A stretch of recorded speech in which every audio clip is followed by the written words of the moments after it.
ഇപ്പോൾ നിങ്ങൾ കാണുന്ന ആ സ്കോർപിയോ എന്റെ ആൾക്കാരുടേതാണ്. അത് പക്ഷേ നിങ്ങളെ വാച്ച് ചെയ്യാൻ വേണ്ടി മാത്രം. എന്റെ ഏജന്റ് കടൽ മാർഗം വരും. പണം അയാൾക്ക് കൈമാറി 1 മണിക്കൂറിന് ശേഷം നിങ്ങൾക്ക് എന്റെ കോൾ വരും. അതുവരെ നിങ്ങൾ അവിടെ നിന്ന് മൂവ് ചെയ്യരുത്.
വൈപ്പിനടുത്താണ്.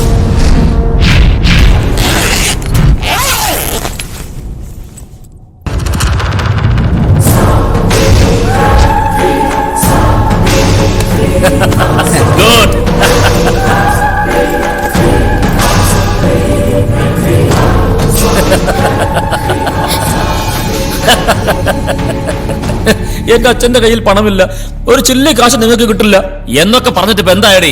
ഇത് കണ്ടോ, 1 കോടി രൂപ പണം കിട്ടിയില്ലേ? ഇനി എന്നെ വീട്ടിൽ കൊണ്ടുവന്നാക്കും. അങ്ങനെ ഇപ്പൊ നിന്നെ ഉപേക്ഷിക്കാൻ പറ്റുമോ? കർത്താവായിട്ട് ഓരോ വഴി കാണിച്ചു തരുമ്പോ നമ്മളായിട്ട് അത് തട്ടിക്കളയരുത്.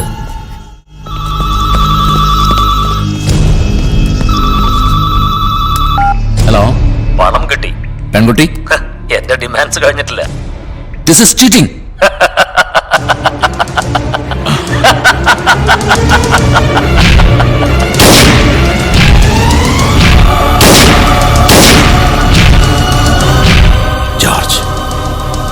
ജോർജ് കുട്ടി,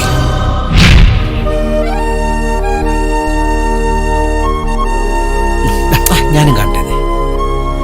നമസ്കാരം. നമസ്കാരം. ഇതാണ് പയ്യൻ. നല്ല സ്റ്റൈലും പയ്യനല്ലേ ചായ? എന്താ പേര്? ജോർജ് കുട്ടി. മുംബൈയിലാ ജോലി. 5-8 കൊല്ലമായിട്ട് സ്പെയർ പാർട്സിന്റെ ബിസിനസ്സാ. അവിടെ സ്വന്തമായിട്ട് ഫ്ലാറ്റും കാറും ഒക്കെ ഉണ്ട്. നാട്ടിൽ ബന്ധുക്കളായിട്ട് പറയത്തക്ക ആരുമില്ല. ഞാൻ വകയിൽ ഒരു അമ്മാവനാ. ഇതെന്റെ ഭാര്യ. പപ്പ 25 കൊല്ലം മുമ്പ്. അറിയാം, രാജ്യത്തിനു വേണ്ടി ജീവൻ ബലിയർപ്പിച്ച ജവാന്റെ മകനാണ് ആലോചനയുമായി വരുന്നതെന്ന് അറിഞ്ഞപ്പോഴേ ഞാൻ തീരുമാനിച്ചു. അല്ല, മക്കൾ എത്രയാ? വർഗീസ് മാപ്പിളക്ക് മക്കള് 4, 2 ആണും 2 പെണ്ണും. ഇതെന്റെ മൂത്ത മകൻ ക്രിസ്റ്റി. നമസ്കാരം. സൗത്ത് ഇന്ത്യൻ ബാങ്കിലാ ജോലി. ഇളയവൻ ജോജി. അവനെവിടെ? ജോജി പ്രസന്റ്. ഞാനിവിടെ ഉണ്ട്. നേർന്ന് കിട്ടിയ സമ്പാദ്യ. സെമിനാരി പഠിക്കുക അച്ചമ്പട്ടത്തിന്. കുടുംബത്തിൽ ഒരു പുരോഹിതൻ, അതിന്റെ അന്തസ്സൊന്നും വേറെ തന്നെയാ. ആർക്ക്? ഇവിടെ എന്റെ ജന്മം പോയി നിൽക്കുക. ക്രിസ്റ്റി, മോളെ വിളിക്കടാ. ഒറ്റക്കൊണ്ട, ഞാനും വരാം. വന്നില്ലെങ്കിലോ?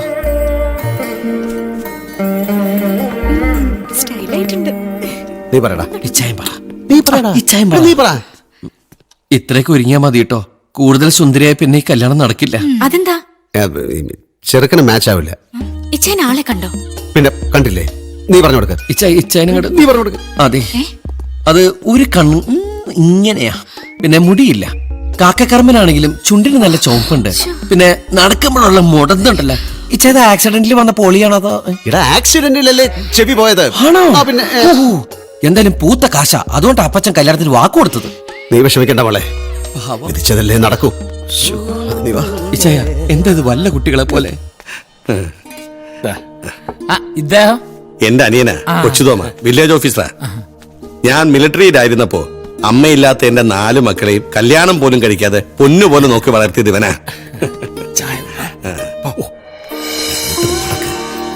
അങ്ങോട്ട്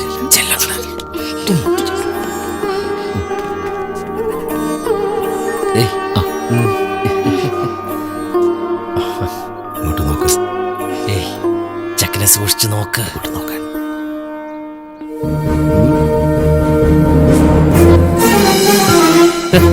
ഏയ്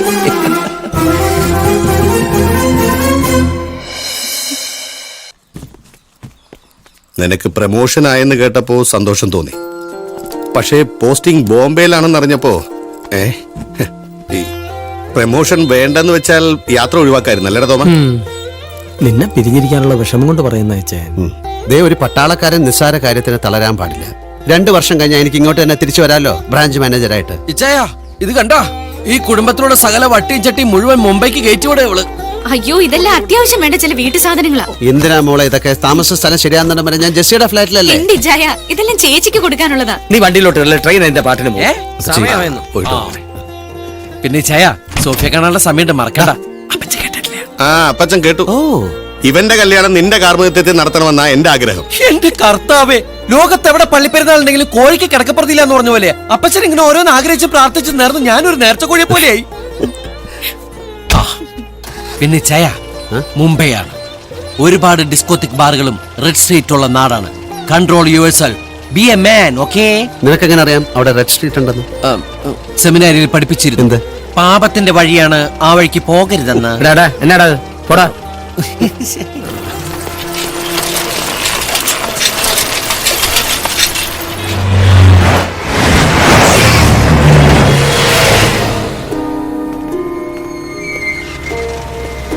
टैक्सी चेंबूर जाएगा.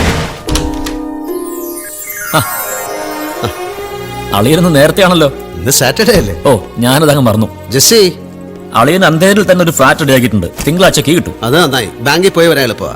ഈ ട്രെയിനിലുള്ള യാത്ര വലിയ പാടാ. 2 ആഴ്ച കൊണ്ട് ബോംബെ മടുത്തു. ശീലമായി കഴിഞ്ഞാൽ പിന്നെ എവിടെ വിട്ട് പോവില്ല. അതാണ് മുംബൈ. നീ എന്താടി വല്ലാതിരിക്കുന്നത്? നിനക്ക് എന്താ പറ്റിയേ? സുഖമല്ലേ? ഒന്നുമില്ല. വന്ന ദിവസം മുതൽ ഞാൻ ശ്രദ്ധിക്കുക, നീ ആകെ മാറിയിരിക്കുന്നു. നിന്റെ പഴയ പ്രസരിപ്പും കളിയും ചിരിയും ഒന്നുമില്ല. അത് ഏട്ടന് വെറുതെ തോന്നുന്നതാ. ഏയ് ക്രിസ്റ്റി പറഞ്ഞത് ശരിയാ. വന്ന അന്ന് മുതലേ ഇവളിങ്ങനെ നാടും വീടും വിട്ടൊരു ഫ്ലാറ്റിൽ ഇങ്ങനെ ഒറ്റയ്ക്ക് ഇരിക്കുമ്പോ ആർക്കെങ്കിലും ഇങ്ങനെ തോന്നും. ഞാൻ പറഞ്ഞതാ നാട്ടിൽ നിന്ന് വേണമെങ്കിൽ സ്റ്റെല്ലയെ കൂടി വരുത്താന്ന്. അത് വേണ്ട. ഇടി പിണകല്ലേ? ഓക്കെ, നാളെ സൺഡേ അല്ലേ? ഇവിടുത്തെ കിച്ചൺ റെസ്റ്റ്. നാളെ നമുക്ക് എല്ലാവർക്കും കൂടെ ഒന്ന് കറങ്ങാൻ പോകാം. ഓക്കെ, ഇതുപോലെ ഇവിളെയും കൂട്ടി ഇടയ്ക്കൊക്കെ ഒരു ഔട്ടിങ്ങിന് പോകണം. ജീവിതത്തിൽ ഇതൊക്കെ ഒരു രസം. അളിയൻ അറിയാഞ്ഞിട്ടാ ഞാൻ ഇവിളെയും കൊണ്ട് കറങ്ങാത്ത ഒരു സ്ഥലവും ബാക്കിയില്ല അല്ലടേ.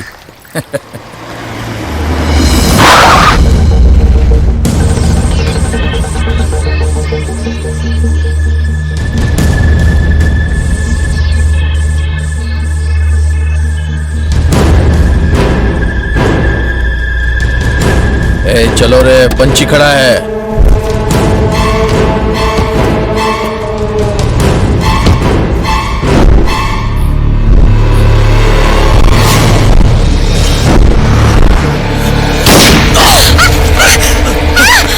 भाग रहा है, पकड़ो रे.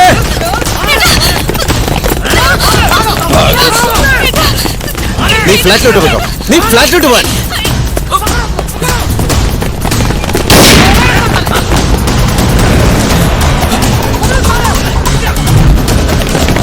किधर भागेगा रे?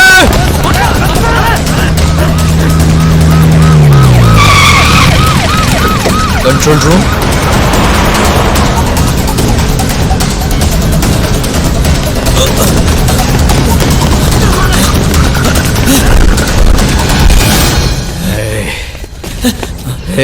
कान भाई मत मारो प्लीज, डोंट शूट मी. साले तू क्या समझा?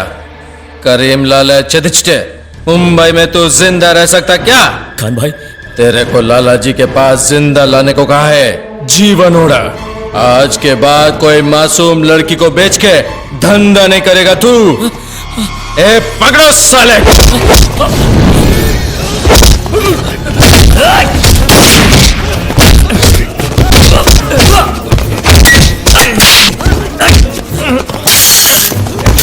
Don't move! Don't move! Don't move!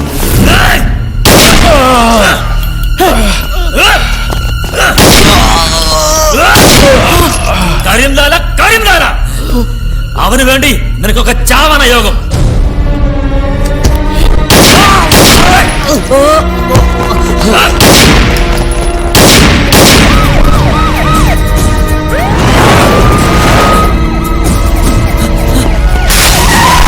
Christy വേഗം രക്ഷപ്പെടാം. ജോർജ് കുട്ടി എന്താ ഇതൊക്കെ? ഒന്നും പറയാൻ സമയമല്ല. പോലീസ് സ്വയരക്ഷയ്ക്ക് വേണ്ടിയല്ലേ നമുക്കിത് പോലീസിനോട് പറയാം. പോലീസിനെ നീ പറഞ്ഞ് മനസ്സിലാക്ക്. ഞാൻ വക്കീലുമായിട്ട് വരാം. ജോർജ് കുട്ടി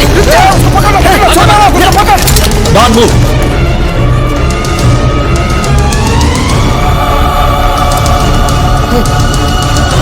ഞാനല്ല.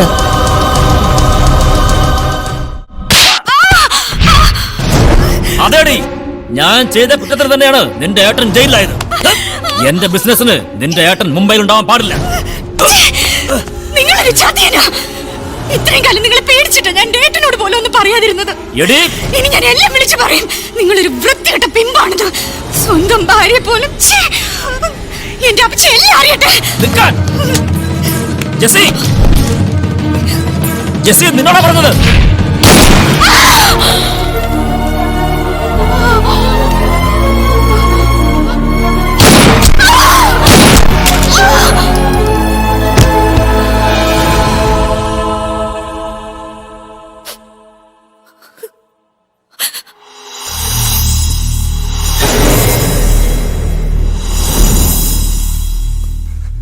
മുംബൈയിൽ വെച്ച് 4-5 പ്രാവശ്യം ഞാൻ ഉപദേശിച്ചിട്ടുണ്ട് ക്രിസ്റ്റിയെ.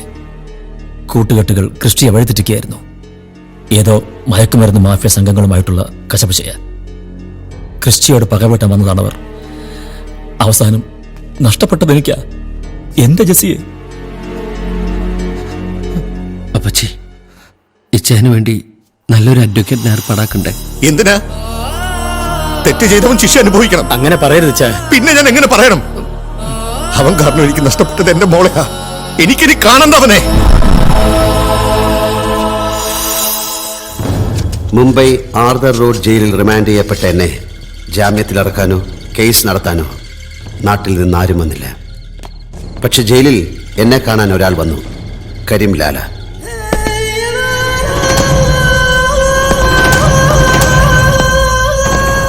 ജോർജ് കുട്ടിയുടെ ശത്രുവായ കരീം ലാല എന്നെ ജാമ്യത്തിലിറക്കി.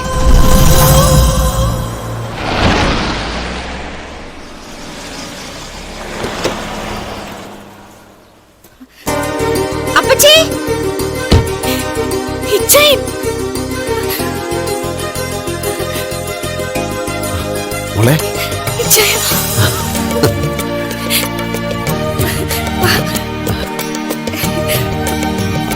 ജോജി എവിടെ? ജോജി ഇപ്പൊ ഇറ്റലിയിലാ. സെമിനാരി നയിച്ചതാ.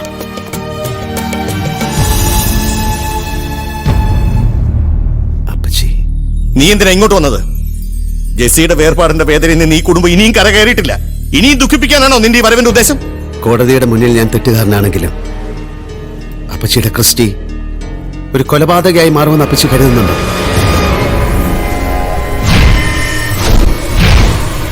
ഇവനാണ് എല്ലാത്തിനും പ്രശ്നക്കാരൻ. ഇവനെ വിശ്വസിക്കരുത് അപ്പച്ചി. ഇവനെ കൊണ്ട് ഞാൻ പറയിപ്പിക്കാം. നിന്റെ ബോംബെയിലെ ഗുണ്ടായിസ് ഇവിടെ വേണ്ട. ക്രിസ്റ്റിക്ക് എന്താ വേണ്ടത്? എല്ലാം എന്റെ കുറ്റമാണെന്നാണ് സ്ഥാപിച്ചെടുക്കേണ്ടത്. ഞാൻ ഏൽക്കാം. അപ്പച്ചി, ഇവൻ പറയുന്നത് കേട്ടില്ലടാ. ഇനി എന്റെ മൂത്ത മോന്റെ സ്ഥാനത്ത് ഇവനാ. ഇവിടെ നീ ഇനി വരരുത്. ഇവളുടെ വിവാഹം ശേഷിക്കുന്ന എന്റെ ഏക സ്വപ്നമാണ്. നീ എന്ന ക്രിമിനലിന്റെ പേരിലാണ് പല നല്ല ആലോചനകളും മുടങ്ങിയത്. ക്യാപ്റ്റൻ വർഗീസ് മാപ്പിള ആരുടെ മുമ്പിലും അപേക്ഷിച്ചിട്ടില്ല. ഇപ്പൊ അപേക്ഷിക്കുക നിന്നോട്. ദയവ് ചെയ്ത് നീ ഈ നാട്ടിലേക്കേ വരരുത്.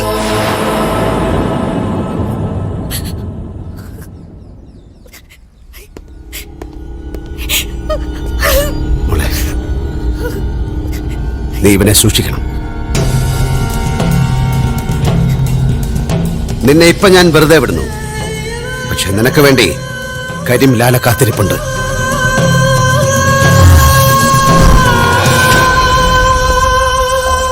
വൈപ്പിനടുത്താണ് ഈ ബോട്ട് നിൽക്കുന്നത്.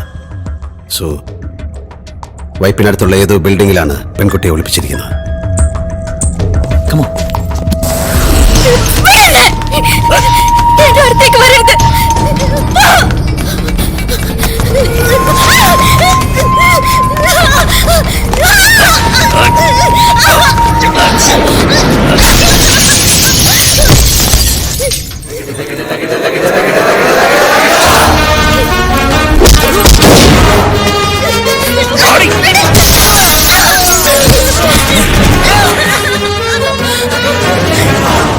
ശ്രീ, ഞാൻ പറയുന്നു കേക്ക്. ഇവക്ക് വേണ്ടി ഇവളുടെ അച്ഛൻ എത്ര പണം വേണമെങ്കിലും തരും. നമുക്ക് ഭാഗം ചെയ്യാം. വേണമെങ്കിൽ നീയും കൂടെ കുടിക്കോ. നിനക്കും ഷെയർ തരാം, പെണ്ണും പണവും.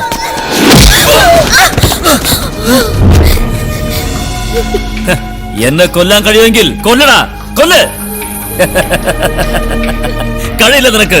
എന്നെ കൊന്നാൽ കണക്ക് പറയേണ്ടി വരും നിനക്ക് നിന്റെ അപ്പനോട് ജീവിതകാലം മുഴുവൻ. നിന്നെ കൊന്നാലും എന്റെ അപ്പൻ എന്നെ തിരിച്ചറിയുന്ന ഒരു കാലം വരും. പക്ഷെ കരിംലാല, ഞാൻ അദ്ദേഹത്തിന് ദാനം ചെയ്തതാ നിന്റെ ഈ ജീവൻ. കരീം ലാല, അതിന് അയാൾക്ക് എന്നെ കണി കാണാൻ കിട്ടിയിട്ട് വേണ്ടേ കൊല്ലാൻ.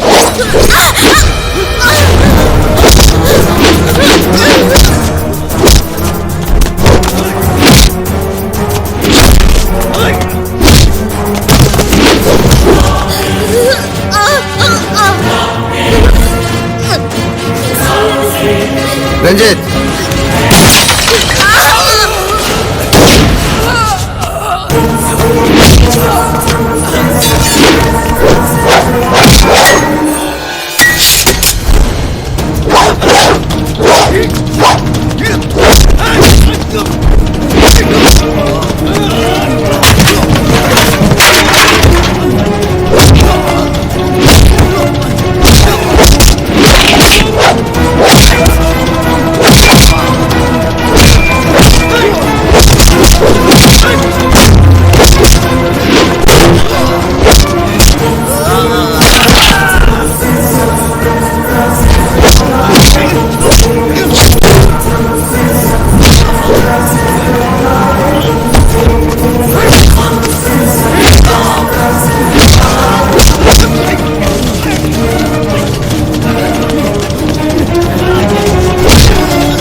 Meenakshi,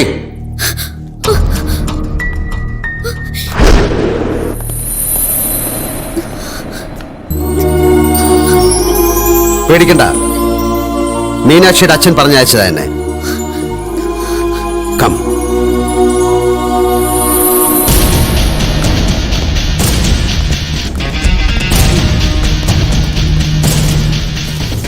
okay sir. Room vacate ചെയ്ത് എയർപോർട്ടിലെത്തി ടിക്കറ്റ് കളക്ട് ചെയ്യണം. Okay sir. ഞാൻ മീനാക്ഷിയെ ഡ്രോപ്പ് ചെയ്ത് എയർപോർട്ടിലെത്താം. സാർ.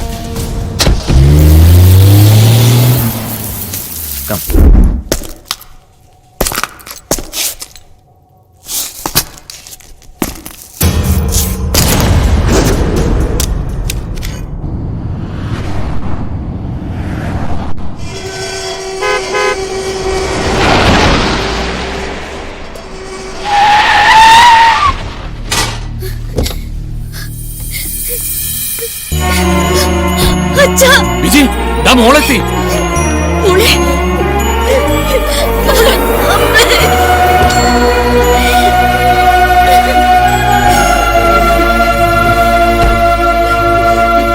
താങ്ക്സ്. ഞാനിപ്പോ തന്നെ പോകുന്നു. എന്റെ കൂടെയുള്ളവര് എയർപോർട്ടിൽ വെയിറ്റ് ചെയ്യാണ്. എന്നെ അവിടെ നിന്ന് ഡ്രോപ്പ് ചെയ്യാൻ പറയണം. ഷുവർ. അച്യുതാ, ഓ സാറിനൊന്ന് എയർപോർട്ടിൽ ഡ്രോപ്പ് ചെയ്യണം. ശരി സാർ. ശരി. ഓക്കെ. വാ മോളെ. സാർ, എങ്ങനെയുണ്ട്? നമുക്ക് പോകാം എങ്ങോട്ട്? അധോലോകത്തേക്ക്. സാർ, എനിക്ക് ചെറിയ രീതിയിൽ വെട്ടാനും കുത്താനൊക്കെ അറിയാം. ടും ടിം ടബേ ടമാർ. സാർ, ഒരുപാട് ചോര പുരണ്ട കത്തിയായത്, കോഴിയുടെ മീൻ്റെ. സാർ പ്ലീസ് സാർ, എന്നെ ഒരു ദാവൂദോ ഒരു ചോട്ടരാജനോ ആക്കി തന്ന മാത്രം മതി. ഞാൻ എങ്ങനെയെങ്കിലും കഷ്ടപ്പെട്ട് ജീവിച്ചോളാം. ഇപ്പൊ ഈ ലോക ചക്രവർത്തിമാർക്ക് പിന്നിലാണ് അധോലോകം. സുധാകരൻ സാർ നിന്ന നിൽപ്പിൽ കോടികൾ ഉണ്ടാക്കിയത് നീയും കണ്ടതല്ലേ. ദക്ഷിണ വെക്കേണ്ടത് അവിടെയാണ്. Good bye. അപ്പൊ ആണോ? അയ്യോ സാറെ പോകല്ലേ, അയ്യോ സാറെ പോകല്ലേ. എന്താടോ? നാളെ രാഹുകാലത്തിന് മുമ്പ് വെറ്റിലും പാക്കുമായിട്ട് ഞാൻ വരും. എന്തിന്? ദക്ഷിണ വെക്കാൻ. പോടോ.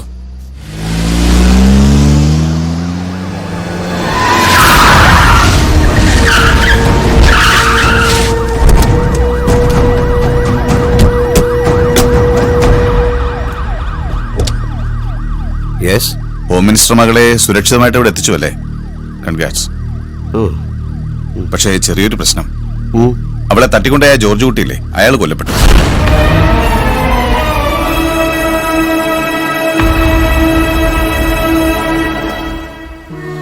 അയാളുടെ ഗ്രൂപ്പിൽപ്പെട്ട ആൾക്കാരെ തന്നെ പോലീസിന് ഇൻഫോം ചെയ്ത്. അവസാനമായിട്ട് അവിടെ വന്നത് നിങ്ങളാണെന്നാണ് അവരുടെ മൊഴി. മന്ത്രി ഇടപെട്ട കേസ് ആയതുകൊണ്ട് പ്രശ്നമൊന്നും ഉണ്ടാവില്ല. എന്നാലും മീഡിയ ഒന്ന് ധരിപ്പിക്കാൻ ചെറിയൊരു ലീഗൽ ഫോർമാലിറ്റി. എന്റെ കൂടെ ഒന്ന് വരണം. ഈ കാർ തന്നെ മതി. Okay. Clear. Let's move.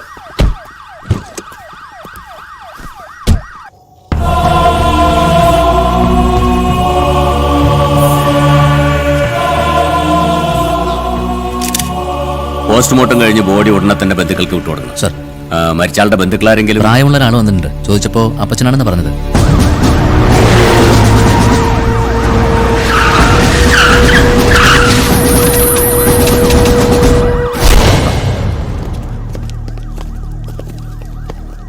Sir,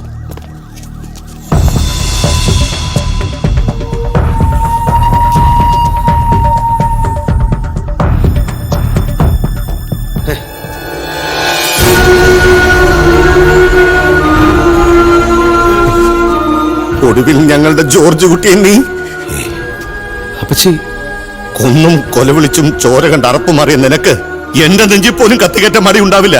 തീർച്ചയായിട്ടും കൊല്ലപ്പെട്ട ജോർജ് കുട്ടിയും ക്രിസ്റ്റിയും തമ്മിലുള്ള പകയുടെ കഥ അങ്ങ് മുംബൈ നിന്ന് തുടങ്ങിയതാ.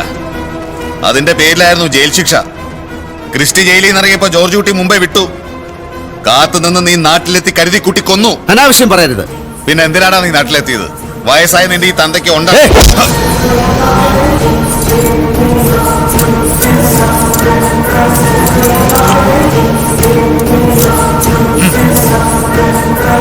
നടക്കണോ? നിന്നെ ആദ്യം കണ്ടപ്പോ തന്നെ ഈ കണ്ണുകളിൽ ജ്വലിക്കുന്ന ചതി ഞാൻ ശ്രദ്ധിച്ചിരുന്നു.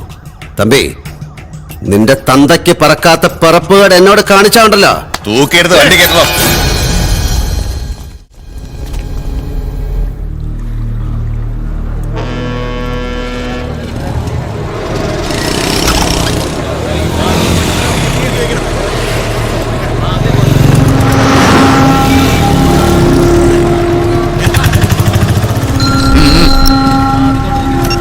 ആ സാർ, നേരെ പോലീസ് ക്യാമ്പിലേക്ക്. ചോദ്യം ചെയ്യലൊക്കെ അവിടെ വെച്ച് മതി. അതിനുശേഷം കോടതിയിൽ ഹാജരാക്കാം. കൂടെയുള്ള രണ്ടുപേരെ പറ്റി അന്വേഷിക്കുന്നത് അവര് ബോംബെക്ക് കടന്നു സംശയമുണ്ട്. ആ സാർ.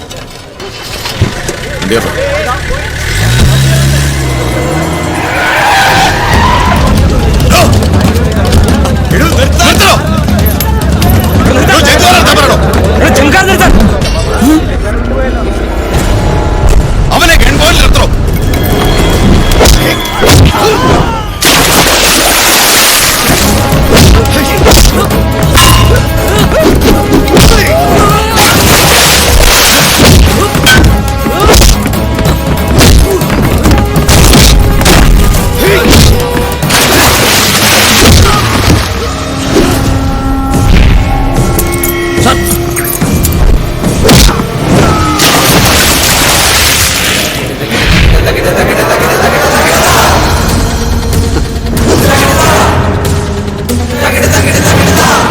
നീ എന്താ വിചാരിച്ചത്? 5-6 ഡൂക്ലി പോലീസുകാരും നിന്നെ പോലെ ഒരു മാങ്ങാത്തുലൻ IPS കാരനും കൂടെ ചേർന്നാൽ എന്നെ അങ്ങ് പുളുത്തിക്കളയാവുന്നു. എന്റെ കളിത്തട്ടങ്ങ് മുംബൈയില. ചോരയുടെ മണമുള്ള കാറ്റ് വീശുന്ന മുംബൈ. അവിടെ നിന്നെ പോലെ 10-50ഓളം IPS കാരെ ഞാൻ കണ്ടിട്ടുണ്ട്. അവരുമൊത്ത് കള്ളനും പോലീസും കളിച്ചിട്ടുമുണ്ട്. ഇനി നിന്റെ പോലീസിനെ വെറുതെ അക്കരയ്ക്ക് വിടണ്ട. എന്റെ റൂട്ട് വേറെ. ദാ വരുന്നത് കണ്ടോ? എനിക്ക് പോകാനുള്ളതാ. ഇനി കളി എന്താണെന്ന് ഞാൻ നിന്നെ പഠിപ്പിക്കാം. ഒരു കോച്ചിന്റെ ഫീസ് വാങ്ങാതെ തന്നെ പഠിപ്പിക്കാം. പഠിപ്പിച്ചിട്ടേ ഞാൻ കൊച്ചി വിടൂ. ഹരിഹരോ ഹര.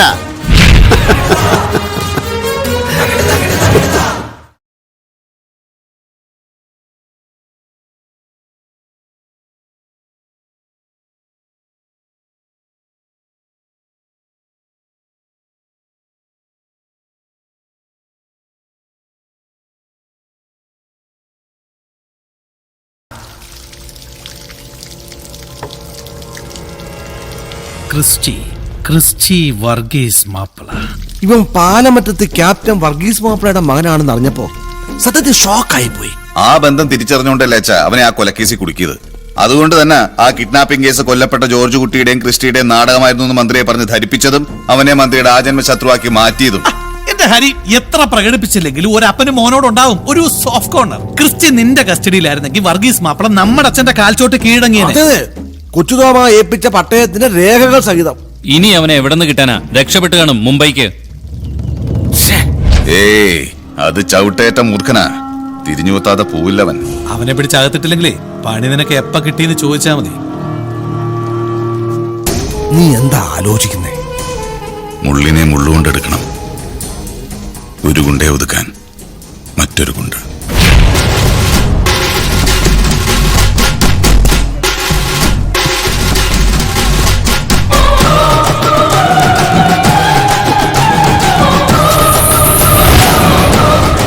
ആരാ? ഞാൻ മത്തായി, തന്റെ മരുമകൻ ജോർജ് കുട്ടിയുടെ മുംബൈയിലെ ദോസ്ത. വെറും ദോസ്തല്ല, ബെട്ടാ ദോസ്ത്. എന്റെ ജോർജ് കുട്ടിയെ കൊന്ന തന്റെ മോനെ എനിക്കൊന്ന് കാണണം. അവൻ എവിടെ പോയി ഒളിച്ചാലും കണ്ടുപിടിക്കും ഞാൻ. ഇറങ്ങി പോടോ. മാപ്പിളെ, ഇത് കണ്ട ക്രിസ്റ്റിയുടെ ചങ്കില് കുത്തിയിറക്കാനുള്ള കത്തിയ. മകൻ അന്ത്യകുദാശ കൊടുത്ത് ഒരുക്കി നിർത്തിക്കോ. ഞാനിവിടെ തന്നെ കാണും. അവന്റെ ജീവൻ എടുത്തിട്ടേ ഞാൻ മുംബൈക്ക് മടങ്ങൂ. വാടാ.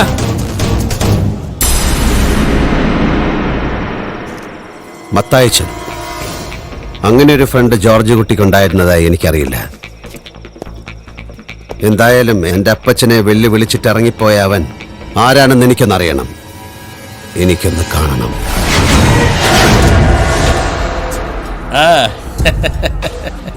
അവനെ ചേട്ടാ തീപ്പെട്ടിയുണ്ടോ? നിങ്ങൾ ജോർജ് കുട്ടിയുടെ ആൾക്കാരല്ലേ? അതെ. എന്താ കണക്ക് തീർക്കണ്ടേ? കണക്ക് തീർക്കാൻ നീ ആരടാ പന്നെ? നിന്റെ മറ്റവനവിടെ ക്രിസ്റ്റി.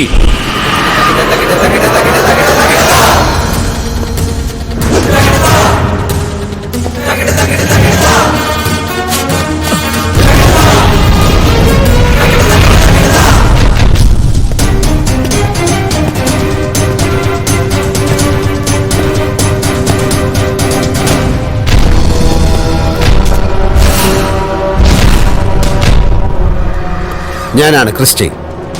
നീ ജോർജ് കുട്ടിയുടെ ഫ്രണ്ടല്ല, എനിക്കറിയാം. ആണായി പിറന്നവനാണെങ്കിൽ അടിക്കടാ.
തടോ.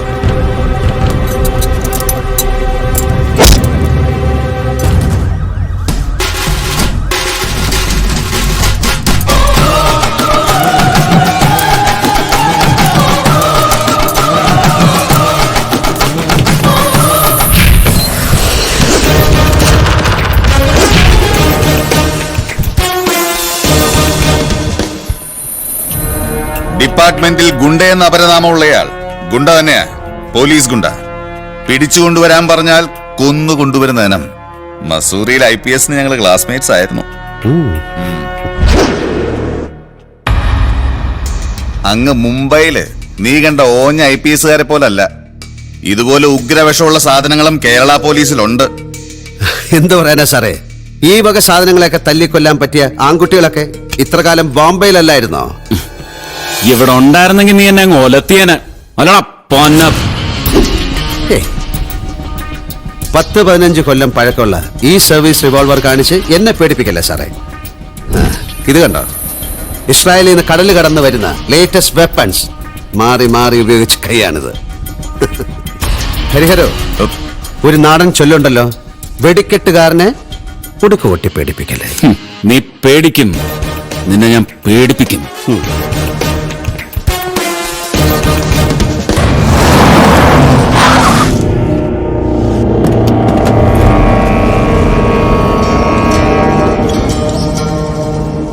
ഞാൻ പറഞ്ഞില്ലേ അച്ഛാ, മകനെ ജാമ്യത്തിലിറക്കാനുള്ള വകുപ്പ് അന്വേഷിച്ച് വർഗീസ് മാപ്പിള എത്താതിരിക്കില്ലെന്ന്. എന്നാ നമുക്കൊന്ന് മുട്ടി നോക്കാം. വർഗീസ് മാപ്പിള എന്നെ തെറ്റിദ്ധരിക്കരുത്. ഒരേ നാട്ടുകാരായ നമ്മൾ പരസ്പരം സഹായിച്ചില്ല, പിന്നെ നാട്ടുകാരാന്ന് പറഞ്ഞാൽ എന്താ അർത്ഥം? മകനെ പുറത്തിറക്കാൻ ഞാൻ സഹായിക്കാം. എന്റെ മോനല്ല ഇവിടുത്തെ സിറ്റി കമ്മീഷണർ. മാറണോ? അതെന്താ അങ്ങനെ പറഞ്ഞത്? മാറണോ?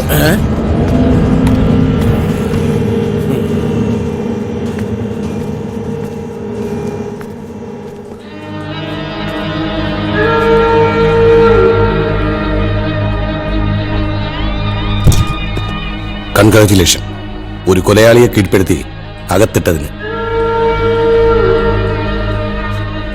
അതുമാത്രം പോരാ, എന്റെ സ്ഥാപനത്തിന് വന്ന് എന്റെ കഴുത്തിന് നേരെ കത്തി കാണിച്ച തന്റെ മിടുക്ക് അകത്ത് കിടക്കുന്ന ഇവന് ശിക്ഷ വാങ്ങിച്ചു കൊടുക്കുന്ന കാര്യത്തിൽ ഉണ്ടാവണം. നിയമം അനുശാസിക്കുന്ന പരമാവധി ശിക്ഷ. ഇത് പറയാൻ മാത്രമാണ് ഞാൻ വന്നത്.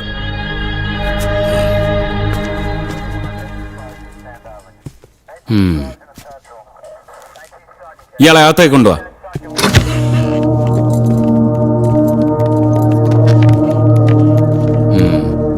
ഭരതം പൊയ്ക്കോളൂ. സർ. ക്യാപ്റ്റൻ വർഗീസ് മാപ്പിള, തന്റെ അപ്പം കൊള്ളാലോ. പറഞ്ഞത് കേട്ടില്ലേ? നിയമം അനുശാസിക്കുന്ന ഏറ്റവും കൂടിയ ശിക്ഷ മകന് വാങ്ങിക്കൊടുക്കണമെന്ന്. പാവം വർഗീസ് മാപ്പിള, അങ്ങവർക്കറിയില്ലല്ലോ മകന്റെ നിരപരാധിത്വം. അല്ല സാറേ, 24 മണിക്കൂറിനകം കുറ്റവാളിയെ കോടതിക്ക് മുന്നിൽ ഹാജരാക്കണമെന്നല്ലേ നിയമം? അതോ എന്നെ ശിക്ഷിക്കാൻ കോടതി ഇങ്ങോട്ട് വരുമോ? നീ പുല്ലുപോലെ ജാമ്യത്തിൽ ഇറങ്ങി വരുമെന്നല്ലേ പറഞ്ഞു വരുന്നത്? തന്റെ പേരിലുള്ള FIR പരിശോധിക്കുന്ന കോടതി തനിക്ക് ബെയിൽ അനുവദിക്കുകയോ നിരുപാധികം വിട്ടയക്കുമെന്നോ പ്രതീക്ഷ വേണ്ട. പോലീസ് തുനിഞ്ഞിറങ്ങിയാൽ പിന്നെ ഏത് കൊമ്പത്ത വക്കീല് തനിക്ക് വേണ്ടി വാദിച്ചാലും രക്ഷയില്ല. ഒരു ജീവപര്യന്തം ഉറപ്പാ. അയ്യോ, എനിക്കൊരു നേർച്ചയുണ്ട് സാറേ. തൂക്കുമരം ഉറപ്പായ ശിക്ഷയ്ക്ക് വേണ്ടി മാത്രമേ കോടതിക്ക് മുന്നിൽ ഹാജരാകാൻ പാടുള്ളൂ എന്നൊരു നേർച്ച. ഈ നേർച്ചക്കാരനെ കോടതിയിൽ എത്തിക്കാൻ മാത്രമുള്ള ചങ്കൂറ്റം വടക്കനുണ്ടാവില്ല. ഞാൻ ചാടും, പോണ വഴിക്ക് തന്നെ ചാടും. അതിന് വടക്കൻ തെക്കോട്ട് നോക്കിയിരിക്കണം. എങ്ങോട്ട് നോക്കിയിരുന്നാലും ഞാൻ ചാടും. മര്യാദക്കാണെങ്കിൽ ഞാൻ വടക്കൻ, ഇല്ലെങ്കിൽ മഹാബെടക്ക. ഞാൻ ചാടും. എന്റെ മുഖത്ത് നോക്കി വെല്ലുവിളിച്ചുകൊണ്ടോ? ഞാൻ ചാടും, ഞാൻ ചാടും സാറേ. സത്യമായിട്ട് ചാടും സാറേ.